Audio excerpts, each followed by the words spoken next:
Paz do Senhor, meus irmãos, tudo bem com vocês? Graças a Deus. Começamos o nosso estudo já exibindo aqui a nossa camisa, a qual nós criamos para um evento de escola dominical aqui do nosso campo, na Cidade Nova, em Ananindeua, Pará. Chama-se Imersão EBD 2023. E o nosso coordenador geral, nosso superintendente, presbítero Sabino Nascimento, nos encomendou esta camisa abençoada. Olha só, EBD, tô dentro. Uma linguagem coloquial, uma linguagem vernacular, para dizer que nós estamos comprometidos, com a EBD. Graças a Deus. Meus irmãos, vamos aqui dar continuidade aos nossos estudos desse último trimestre de 2023, que temos esse tema que você já conhece, até os confins da terra, não é?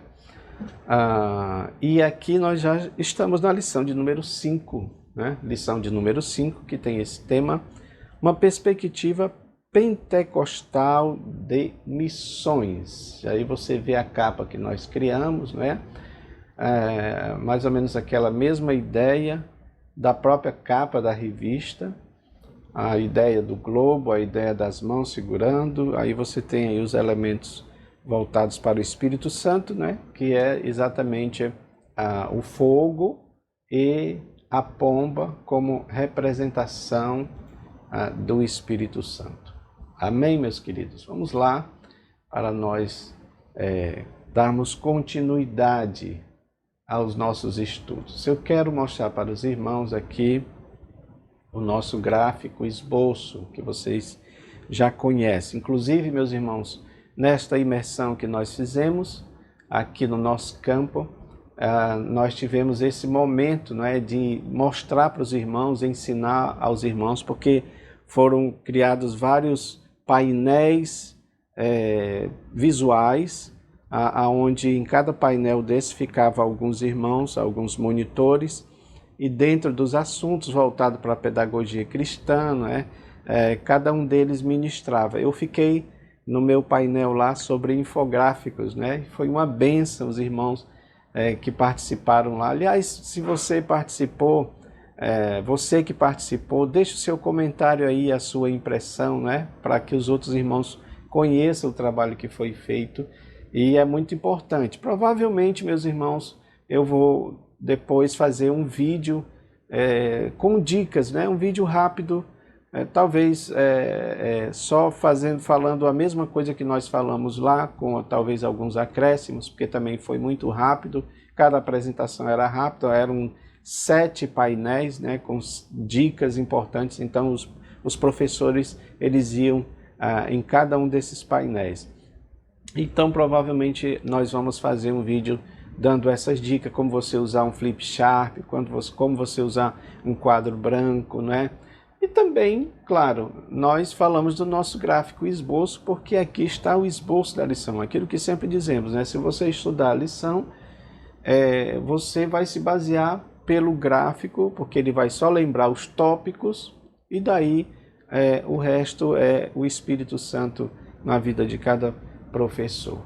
Muito bem, o nosso tema é esse, uma perspectiva pentecostal de missões. Texto áureo diz: mas recebereis a virtude do Espírito Santo que há de vir sobre vós, e ser-me-eis testemunhas tanto em Jerusalém, em toda a Judéia, Samaria, até os confins da terra. Tá bom? Então a gente pode dizer que essa parte de Atos 1:8 é o prolongamento, é o desdobramento da grande comissão. Ide por todo mundo, pregai o evangelho, ide por todo mundo, ensinai, ide por todo mundo, batizai. E aqui nós temos esse detalhamento, sendo que entra um personagem aqui importantíssimo, que é exatamente o Espírito Santo de Deus.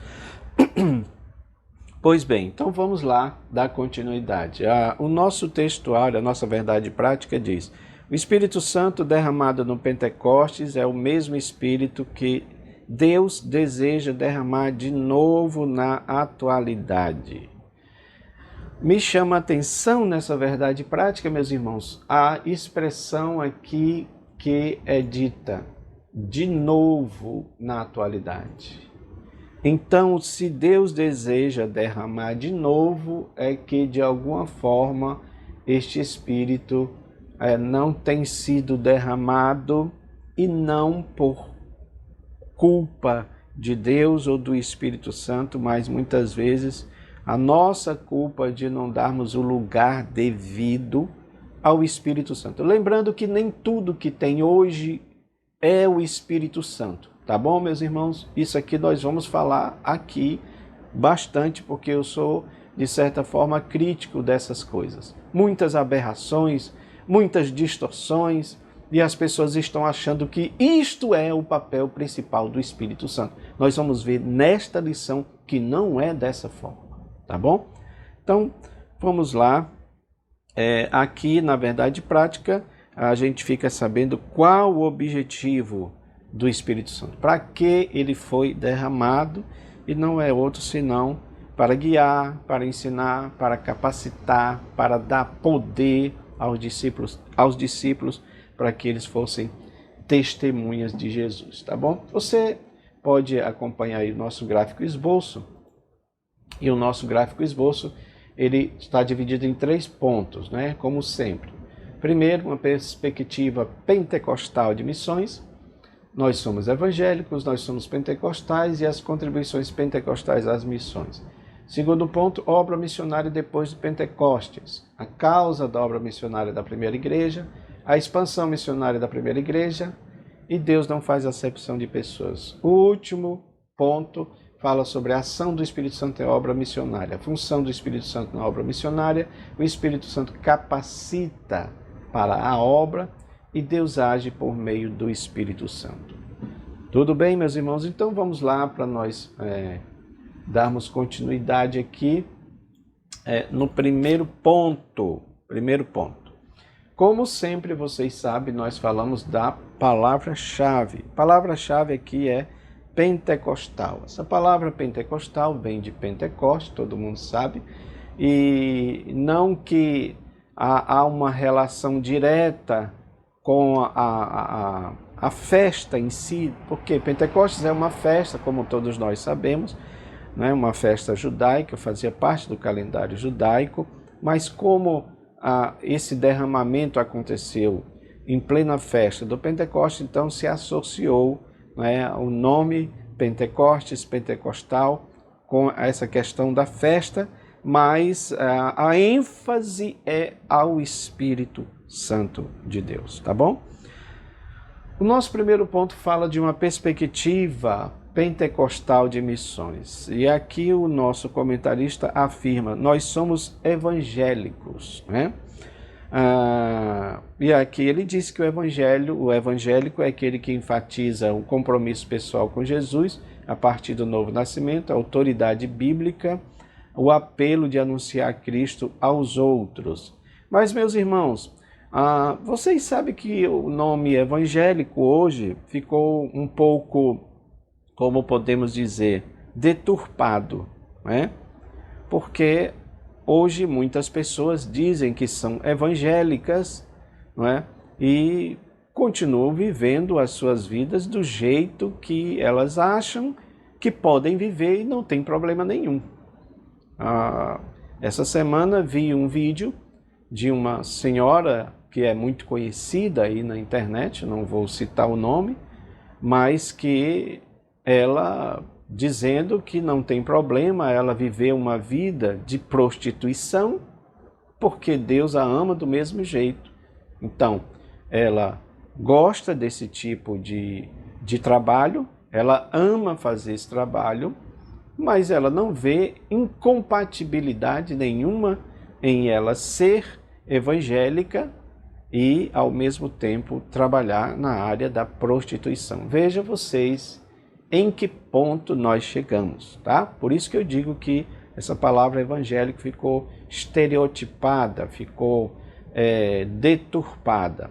Mas é importante lembrar, meus irmãos, que nós estamos falando aqui do movimento pentecostal o movimento pentecostal, ele surge exatamente com os cristãos.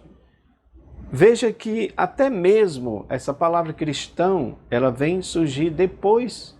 Em Antioquia, diz a Bíblia, os discípulos foram chamados pela primeira vez de cristãos. Por que que foram chamados de cristãos? Porque eles seguiam ao seu mestre, que era o Cristo. Tá bom? E essa nomenclatura, acredito eu, que é muito pertinente. Porque, de fato, se eu sou seguidor de Jesus, então eu sou cristão. Mas nós também, posteriormente, temos outros termos que vão entrando aí, como, por exemplo, o termo protestante, que todos nós sabemos que veio da própria Reforma Protestante, né? Também aqui no Brasil, antigamente se chamava de crentes, né? Os crentes, que tinham mais um sentido pejorativo. Mas vamos nos ater a esse termo, irmãos, evangélicos, que é o que a lição diz, evangélicos. Numa breve pesquisa que nós fizemos aqui, existe 2 momentos para a origem, que explicam a origem do termo evangélico, tá? Então, o primeiro momento, ele surge na Alemanha, tá? Como uma adequação do evangelho, da doutrina do evangelho. Então, como se a reforma protestante, né, veio com essa ideia, com essa proposta de uma interpretação mais bíblica, mais evangélica, né, seguindo mesmo os ensinamentos de Cristo, então houve aquela adequação da doutrina evangélica, porque eles seguem o evangelho de Jesus. Então, seguir o evangelho de Jesus, né, significa dizer que é evangélico. Nesse sentido, aqui é que há uma coisa importante a se dizer. Cristãos e evangélicos, naquele contexto, e eu acredito que também nos dias de hoje, eles são termos intercambiáveis. Por que isso? Porque só é cristão quem segue a Cristo, e só é evangélico quem é cristão, ou seja, quem segue a doutrina de Cristo. Irmãos, isso é algo inegociável. A gente não pode misturar as coisas como as pessoas estão fazendo, não é? Então não é possível a pessoa dizer que é cristã, dizer que é evangélico, mas segue outras doutrinas às vezes até estranhas, né, ao evangelho. Segundo momento da aplicação desse termo evangélico, tá? Que aconteceu na Inglaterra. Os cristãos ingleses, que não concordavam com a igreja estatal daquela época, né, fizeram tudo para se distanciar dessa igreja, tá? Então se criou o termo também evangélico, se adotou o termo evangélico no sentido de seguir, tá, o evangelho de Jesus, tá? Então você nota que, de certa forma, a ideia sempre me parece que é nesse sentido, quando aqueles que se dizem seguidores se afastam da doutrina original, da doutrina cristã, então há esse desejo de se retornar para essa doutrina, não é?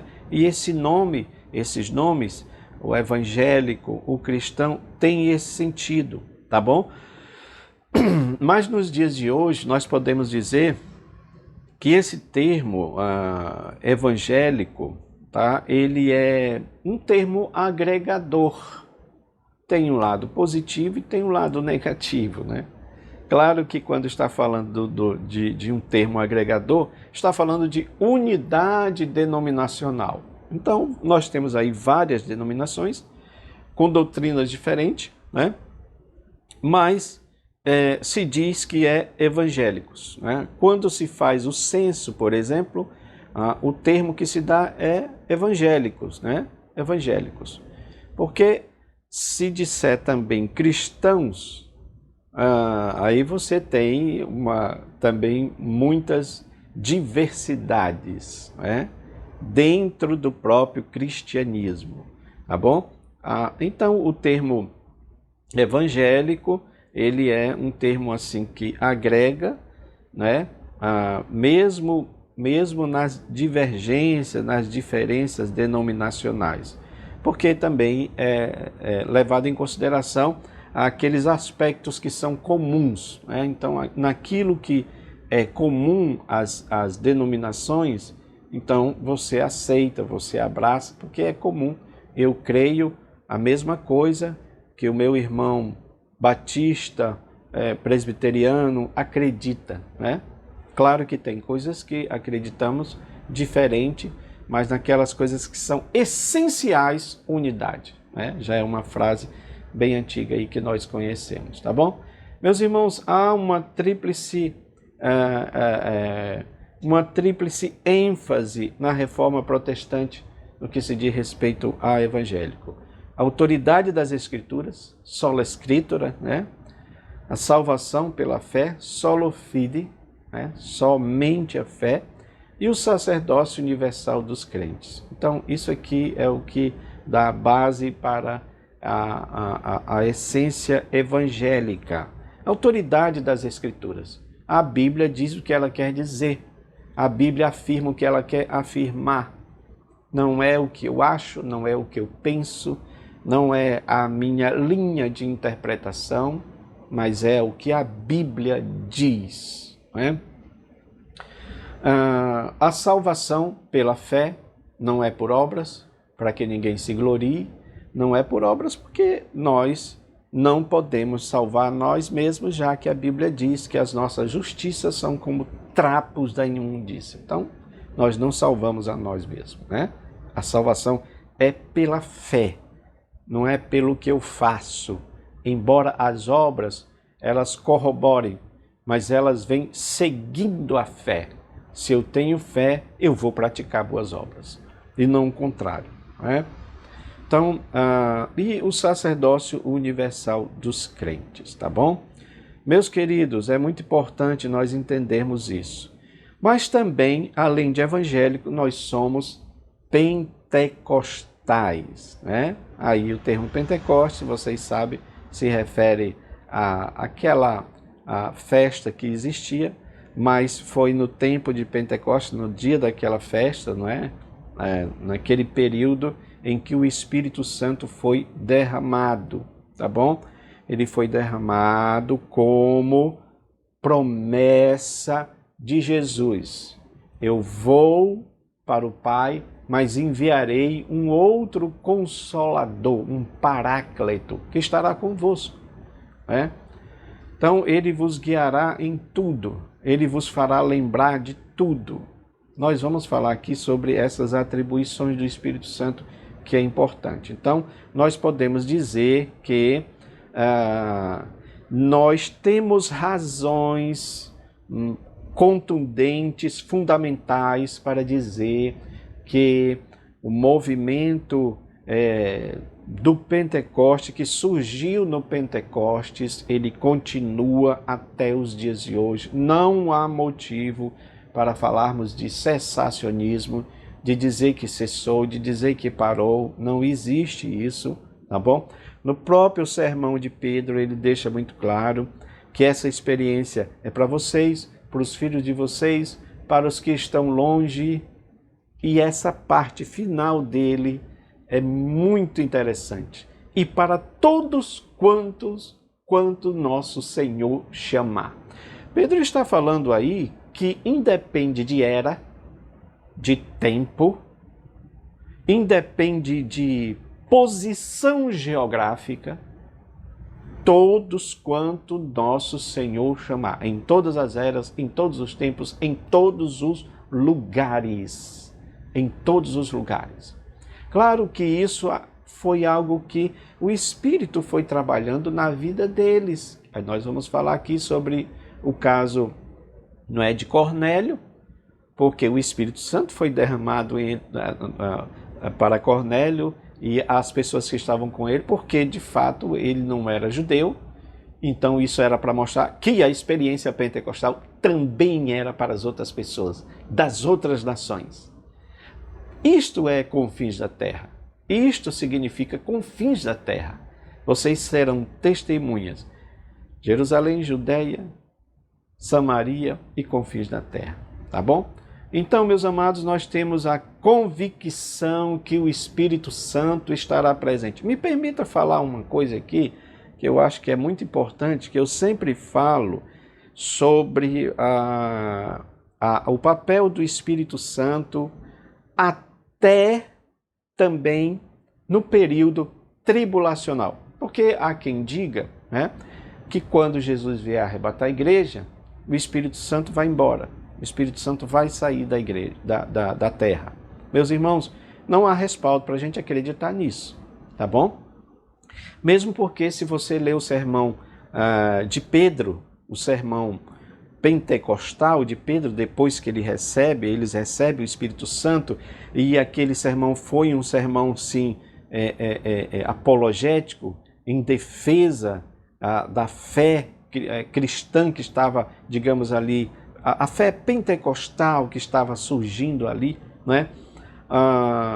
Ele fala várias coisas, e uma das coisas que ele fala é que este Espírito foi o que foi predito pelo profeta Joel, tá bom?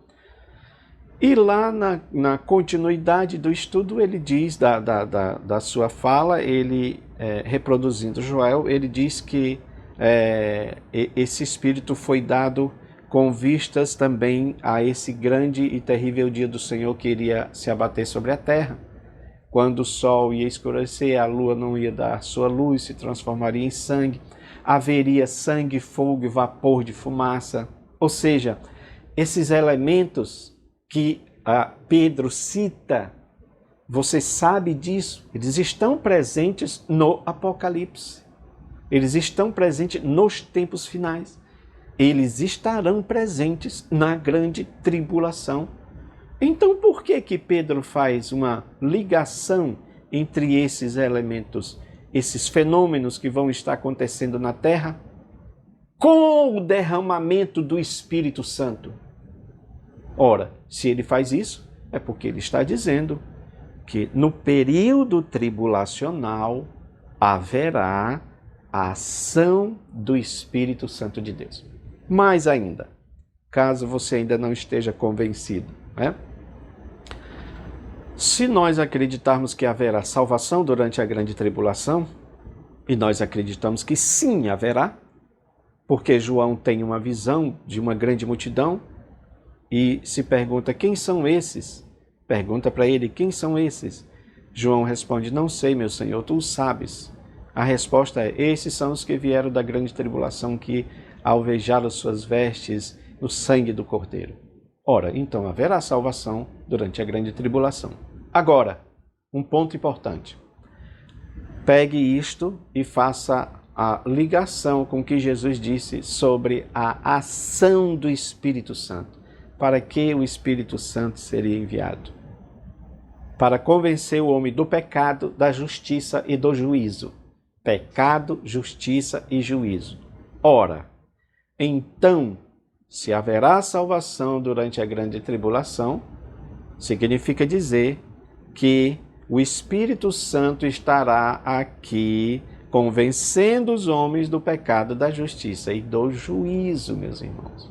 Então você entende como o Espírito Santo tem um papel preponderante até mesmo no tempo do fim, até mesmo no tempo da tribulação, visto que ninguém aguentaria passar por aquele período se não for a ajuda do Espírito Santo de Deus. Aleluia! Tá bom? Glória a Deus por isto. Meus amados, e aí nós temos, para completar aqui a contribuição pentecostal, as missões, né? O comentarista diz algo que é importante, que eu queria ressaltar. Nesse sentido, o sucesso das missões pentecostais está ligado diretamente ao lugar que damos ao Espírito Santo, a um lugar semelhante ao que os crentes do Novo Testamento deram em Atos dos Apóstolos. Esse ponto é importante, professor, porque o que é este lugar que se dá ao Espírito Santo. É isso que eu tenho dito, que tem distorcido a ação do Espírito Santo. Meus irmãos, vamos lá para o que Jesus disse. Antes eu quero falar um pouquinho desse contexto que motivou Jesus a falar isso. Porque os discípulos novamente preocupados com a restauração política de Israel. Senhor, quando tu vais restaurar todas essas coisas? Ou seja, quando é que tu vais te revelar mesmo como Messias e salvar a gente desse jugo romano? Aí Jesus disse, olha, não compete a vocês saber as coisas que o Pai estabeleceu para o seu próprio poder, para o seu próprio desígnio. Isso compete ao Pai. Mas, aí sim, porque eu sempre falo sobre isso, meus irmãos, nos estudos escatológicos que nós ministramos. Os discípulos se preocupavam no quando. Quando é que tu vais restaurar? Quando é que vai ser o sinal dessas coisas? Quando é que tu vais voltar? Jesus não está preocupado no quando. Jesus está mais interessado no como. Como é que nós vamos estar quando ele voltar? Aí sim, faz todo sentido. Então ele diz, não se preocupe, é como se ele estivesse, em outras palavras, dizendo, vocês estão preocupados no quando. Não se preocupe no quando, se preocupe no como. Por isso que vocês vão receber dínamos, poder, virtude do Espírito Santo. Para que, meus irmãos, esse poder, essa virtude? Para a gente ficar falando línguas estranhas a todo momento? Para a gente ficar gravando hinos em línguas estranhas, dando nome de anjos, como tem uma gravação aí de um hino de uma senhora, de uma missionária, se eu não me falha a memória, é Labassur Yonderá, está aí na internet. O Espírito Santo é dado, essa virtude é dada para se ficar apenas sapateando, rodopiando, para ser usado nesses tipos de bizarrices que estão acontecendo, para a pessoa comer capim como boi, para a pessoa rastejar como cachorro, para as pessoas subirem nas colunas como se fosse lagartixa, os chamados dons de lagartixa. Tudo isso são coisas estranhas que foram dadas ao Espírito Santo. Enquanto que Jesus está dizendo aqui, o principal, vocês vão receber essa virtude para que vocês sejam testemunhas. Testemunha de quê, meus irmãos? Testemunhas do Evangelho de Jesus. E essas coisas que estão acontecendo hoje não testificam de Jesus, porque mostra um evangelho estranho, as pessoas não entendem o que está acontecendo e até confundem com cultos afro-brasileiros. Vocês sabem disso. E Jesus continua dizendo, vocês vão ser testemunhas. Testemunhas. Jerusalém, Judeia, Samaria e até os confins da terra. Esse é o objetivo primordial do poder do Espírito Santo de Deus na nossa vida. Tá bom? Eu quero mostrar para os irmãos, antes de entrar no segundo ponto, esse gráfico aí que você está vendo, né? Os Evangelhos e Atos. Esse gráfico, ele mostra como é que o Espírito Santo entrou, a necessidade do Espírito Santo ter entrado para essa continuidade do plano da salvação.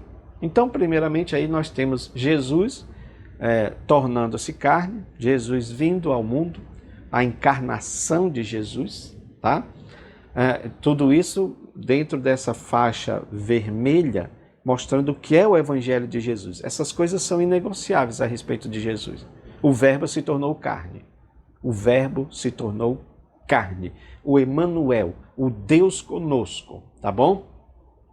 Mas ele também veio com um objetivo, que é morrer, para efetuar a nossa salvação. Aí entram todos aqueles requisitos, todas aquelas partes da doutrina soteriológica, não é? A nossa redenção, a nossa justificação. Então, todas aquelas partes da doutrina soteriológica que você já conhece. Então, Jesus morre pelo mundo, mas ele ressuscita e ele é assunto aos céus. Ele volta para os céus.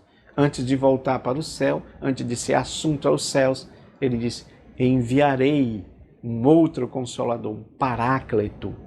Um outro Paráclito é o mesmo, da mesma espécie, é aquele que estaria ao lado, e é isso que o Espírito Santo faz conosco, está conosco nas dificuldades, nas lutas, nas tribulações, nos moldando, nos trabalhando o nosso interior, trabalhando especialmente o fruto do Espírito. Porque os dons espirituais também são usados especificamente na obra evangelística. Esses dons espirituais foram trabalhados por Paulo, não é? Então o Espírito Santo veio, e aí nós temos Atos dos Apóstolos, que é chamado também de Atos do Espírito Santo, porque é o Espírito Santo que está agindo ali naquela primeira igreja. Já que Jesus disse: eu vou, mas enviarei um outro Consolador. É interessante que Jesus disse: eu vou, mas estarei convosco todos os dias. Como é que Jesus estaria conosco? Pelo Espírito Santo de Deus. Então, o Espírito Santo é derramado no Pentecostes, o poder de Deus vem, e aqui nós podemos dizer que já entramos no segundo ponto da obra missionária depois do Pentecoste, porque essa é a causa da obra missionária na primeira igreja, ou seja, a primeira igreja surge nesse momento em que o Espírito é derramado sobre ela, tá bom? E faz com que eles sejam como testemunhas. Então a igreja seria testemunha. Jerusalém, Judéia, Samaria e confins da terra, tá bom? Para complementar, meus irmãos, esse gráfico, eu quero mostrar esse outro aqui para os irmãos. Esses gráficos, tudo nós fizemos de ontem para hoje. Acredito que esse aqui, ele dá uma dimensão bem clara dessa questão de ser testemunhas. Volto a dizer para os irmãos, o Espírito Santo, ele tem esta função edificadora de ensino, de guia, de santificação, de orientação. Ele tem também a função ministerial de ungir, de inspirar, de separar, de capacitar, de enviar. E esse gráfico ele está mostrando isso. Colocamos aqui como se fosse a comissão do Espírito Santo, né? Que é o desdobramento da grande comissão. Jesus disse: ide. Então ele estava mandando os discípulos levarem o evangelho. Mas aonde seria? Porque na comissão Jesus ele coloca os confins da terra, né? Ide por todo o mundo. Mas aqui ele dá esse detalhamento, porque ir por todo o mundo deve ter um começo. E nesse texto, que é o texto áureo da nossa lição, então ele diz: vocês me serão testemunhas. Aonde? Jerusalém. Jerusalém. Então, os homens e mulheres, aqui está falando das pessoas com quem nós temos contato direto, familiares, vizinhos, colegas, clientes, pessoas afins que estão dentro da nossa área, do nosso círculo de amizades, de conhecimento. Então, nós devemos começar por aqui. E eu tenho dito também que este Jerusalém é aquilo que está dentro de mim, porque eu preciso, de fato, ter um encontro real com Cristo para que este encontro fomente em mim o desejo de levar a boa notícia para as outras pessoas. Ora, não é uma boa notícia? Por que a gente só quer dar notícias ruins? Então, se é uma boa notícia, vamos espalhar. Vamos dizer que Jesus salva, vamos dizer que Jesus liberta, vamos dizer que Jesus tira o homem do monturo, da lama, do charco de lodo e coloca os pés sobre a rocha, porque foi isso que ele fez conosco. Tirou-me de um charco de lodo, colocou os pés sobre a rocha. E a Bíblia diz, eu gosto muito desse versículo, e a rocha era Cristo. Professor, se você estiver firmado na rocha, que é Cristo, você tem firmeza para anunciar o Evangelho a despeito de qualquer dificuldade que tenha. A igreja continua evangelizando, embora tenha sido perseguida, tenha sido lançada aos leões, jogada na fogueira, muito sangue derramado, mas ela continuou evangelizando, porque há um fogo interior, uma chama interior que começa nesta Jerusalém, aqui. E eu estou falando tudo dentro da palavra, meus irmãos. Quando Deus diz no Apocalipse, a nova Jerusalém desce, eis aí o tabernáculo de Deus com os homens. Ele habitará, porque isso está falando do reino de Deus.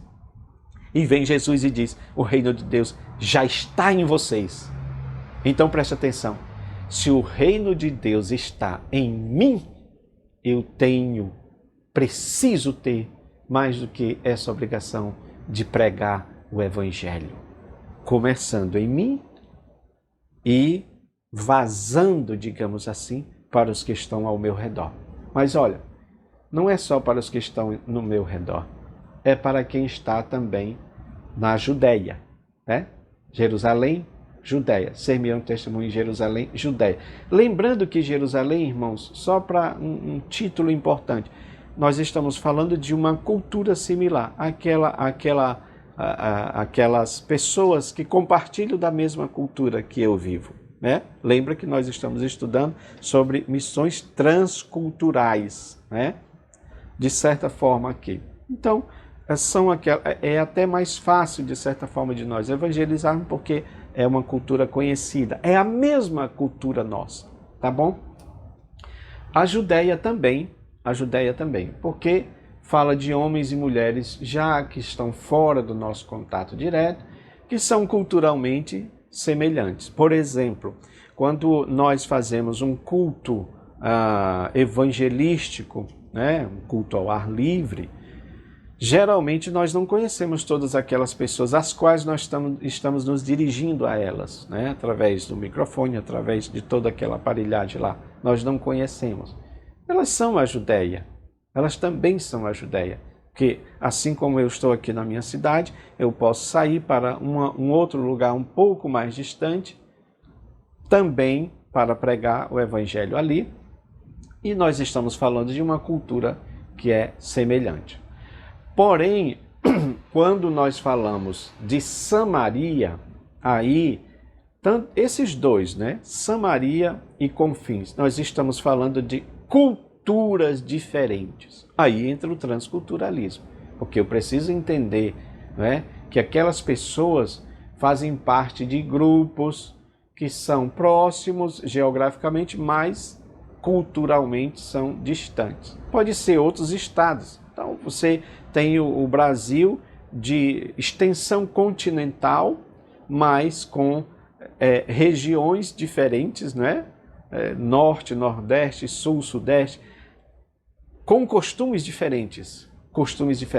Então, a gente precisa entender esses costumes, esses grupos étnicos, para que a gente possa pregar com eficácia, né, naqueles locais. Isso é Samaria. Porém, a Jesus ele diz que não é para ficar só em Samaria, porque o Evangelho deveria ser espalhado por toda a terra.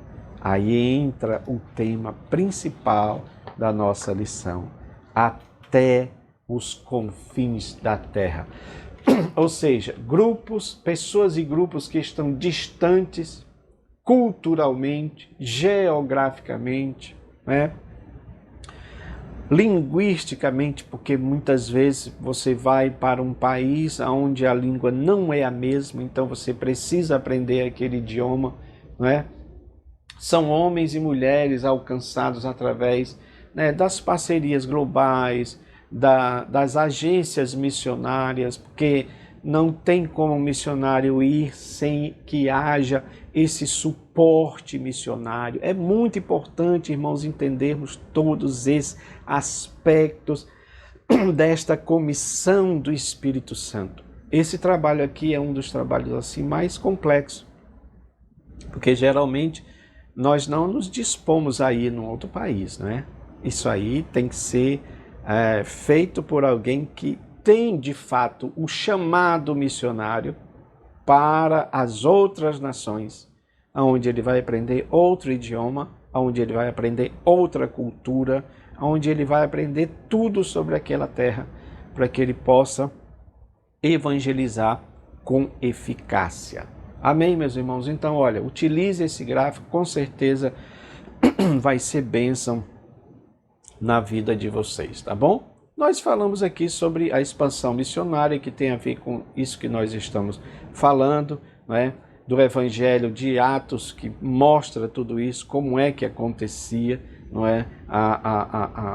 O envio deles, o papel do Espírito Santo é importante nisso, né? No envio.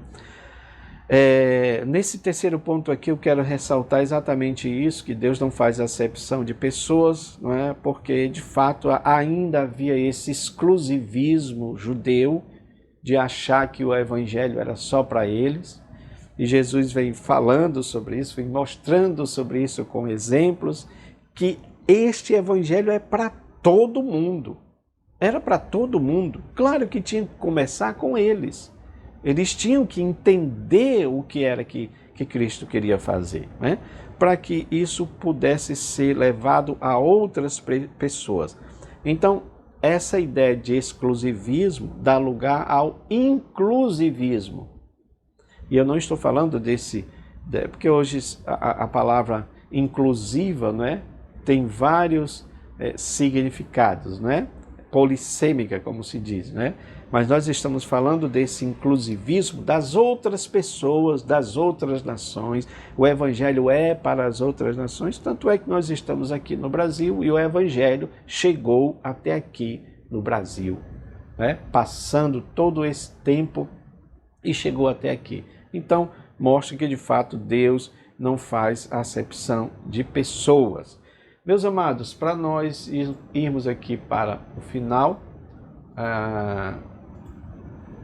nós vamos mostrar o último ponto. O último ponto está falando sobre a ação do Espírito Santo e a obra missionária, a função do Espírito Santo. Como nós falamos ainda há pouco, ele tem uma função edificadora, tá?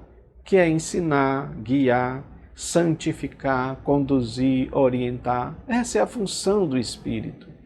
Não é essas outras coisas que estão fazendo. Uma pessoa hoje, ela só é considerada espiritual se ela falar em línguas.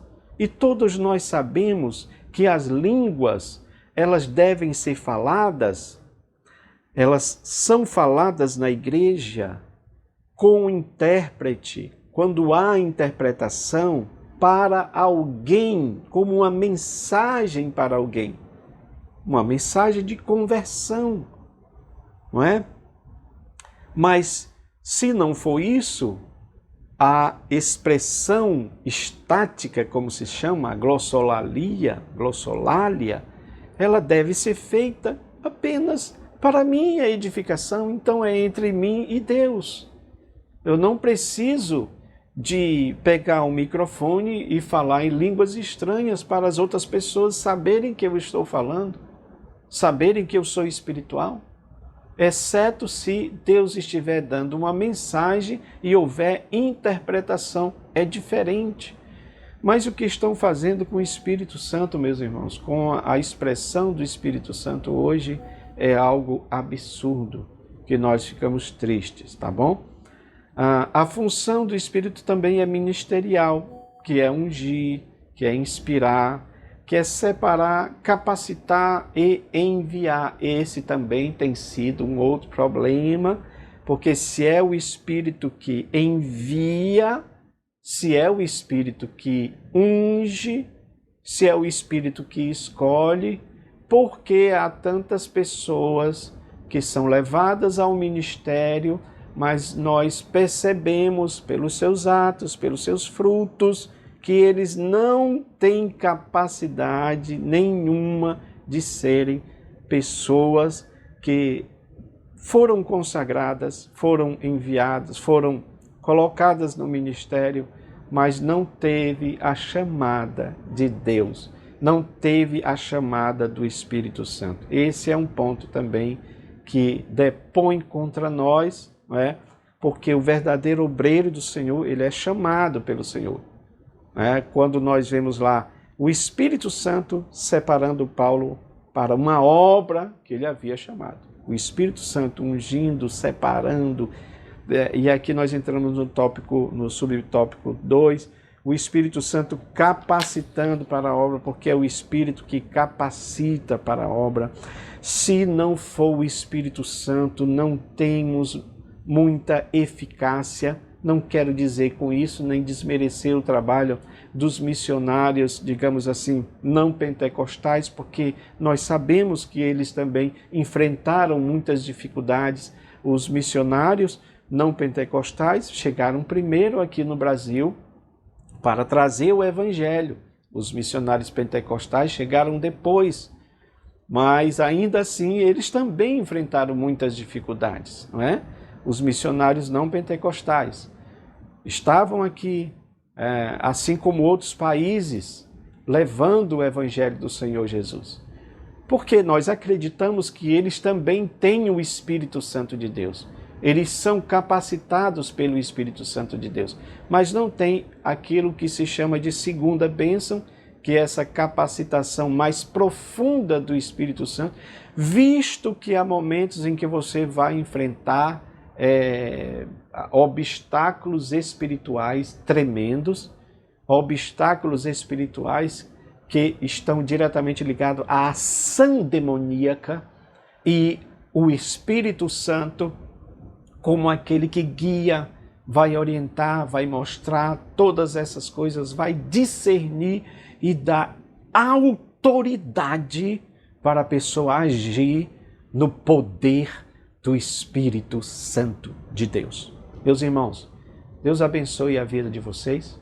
Continue orando pelo seu irmão Enomir, para que Deus nos dê força, graça, saúde. Temos enfrentado alguns problemas aí de saúde, mas Deus está conosco e vamos aqui até quando o Senhor permitir. Deixe o seu comentário, tá bom? Deixe o seu comentário sobre a lição.